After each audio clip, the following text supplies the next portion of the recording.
If you're suffering from gut bloating, diarrhea, constipation, or have a diagnosis of irritable bowel syndrome, you might actually have a condition known as small intestinal bacterial overgrowth, also known as SIBO. And SIBO occurs when we have an overgrowth of the gut microbiome, which usually is found primarily in the large intestine, so in the colon.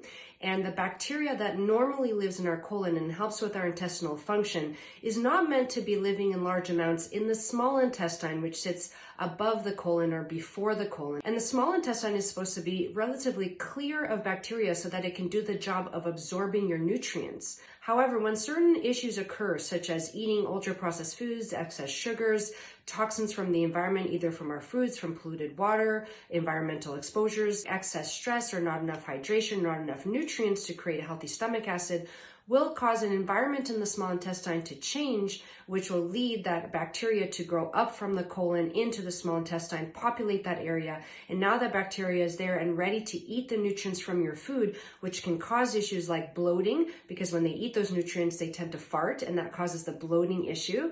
And also it can change the way that your body is able to digest and absorb your nutrients, and that can lead to issues with diarrhea, constipation, or both. Now, bloating from SIBO comes and goes. Bloating that is persistent, as in it never goes away, could be something else and needs to be seriously investigated by your doctor to make sure you don't have an issue like ovarian cancer. But otherwise, bloating that comes and goes is usually either related to problems with food sensitivities, food intolerances, or SIBO. I hope this helps.